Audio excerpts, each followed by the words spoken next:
Hi guys, most of you would have seen now that last week quite a big piece of research came out saying that there's up to 20 times more microplastics in baby poo than adult poo.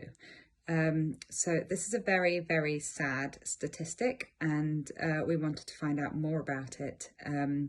What does it mean for human health? How are these microplastics getting there, and why are babies more exposed than adults? Plus, what can we do about it? How can we reduce the microplastic exposure to babies? In order to find out more, I have been in contact with Dr. Kannan, who is the professor in paediatrics and the lead researcher into that piece of research that came out last week. He has been super helpful, and he has sent over all the research that has been done to date on human exposure to microplastics and what this means for our health. So I have read all that research, I've leafed through it all, and I am going to break it down into some bite-sized chunks for you guys, so we can all have a better understanding of what this means. So just to put this into context, if a baby has 20 times more microplastics inside them than an adult, the average 6-month baby is 10 times smaller by body weight than the average adult. So this means that relative to their body weight, babies actually have 200 times more microplastics inside them than grown-ups. Adults have been estimated to ingest over 121,000 microplastic particles per year, which means babies, relative to these stats, would be ingesting 2.4 million microplastics annually. These estimates are thought to be extremely conservative. It's actually thought to be much bigger than these numbers. So most importantly, I think, is understanding what this means to our health. So there have been numerous studies done on animals who have been exposed to high levels of microplastics in their diet, and the effects have been confirmed to be various levels of toxicity, including cell damage, hormone disruption, reproductive issues, and increased mortality. In humans, it's thought to be similar effects, but also including cancer and very strongly linked to obesity. It's not just the plastics inside us that cause the disruption to our bodies.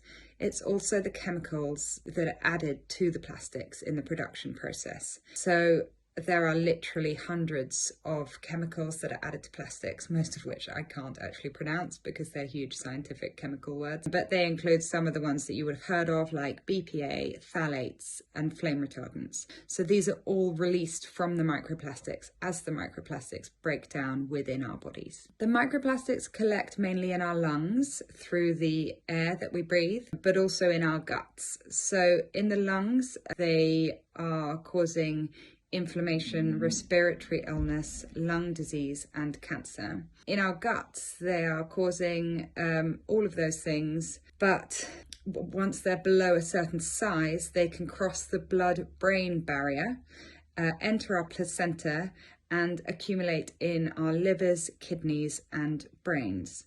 I'm sure lots of you would have seen the research that came out in December 2020 about the microplastics that have been found inside the placenta. This is a huge concern for the developing fetus, and it's thought to disrupt major cellular pathways in the fetus.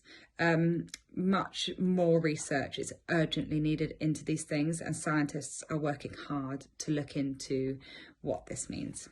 So where are these microplastics coming from? They are coming from 3 main routes into our bodies. Number 1 is inhalation. It's the air that we breathe, and it's in our household dust. Number 2 is our drinking water, and number 3 is our diet. So in order to understand this, it's interesting to have a look at the different categories of microplastics. So one of them is primary microplastics. Primary microplastics are manufactured deliberately at sizes less than 5 millimeters. So these include microbeads used in lots of cosmetic products, which have actually recently been banned, thankfully, but also synthetic and polyester fabrics are one of the lead sources of primary microplastics, which is pretty shocking when you think that that is used on a regular basis in most households. Secondary microplastics are microplastics which have been broken down by the weathering of other plastics. So this means that the majority of soft toys, kids' fleeces, outerwear, and many blankets are made up of primary microplastics. So they are microplastics that were made to be microplastics. This is what I find the most shocking and the most sad, that these primary microplastics are being used to make children's soft toys. So when you see soft toys that are made from polyester, they are made from primary microplastics. So that includes recycled polyester. Babies and small children are much more exposed to synthetic fabrics than we are, because they tend to suck on the fabric and they put everything in their mouths. When you wash a new piece of polyester, so for an average load of washing, those garments will give off 13 million microplastics in one wash. So you can just imagine what happens when a baby or a small child sucks on a soft toy made from primary microplastics. I think it's also worth highlighting one of the studies in these bits of research that I was sent, which shows that sterilizing baby bottles releases 16 million microplastics per litre. So to put that into context, that exposes babies to 3 million microplastics from bottle feeding per day. So those of you who have known about us for a while will know that Pure Earth Collection are passionate about reducing the amount of chemicals and plastics in children's lives. So please pop online to our store. You'll find the products that we've been developing over the last 4 years, which swap out plastics for safer, more natural and biodegradable alternatives.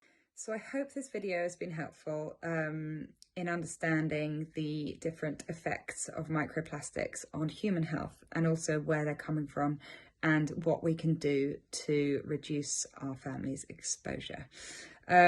So I'm going to be sharing with you over the next few months some more top tips on how we can reduce exposure to these microplastics and make our home environments as safe as possible for our little ones.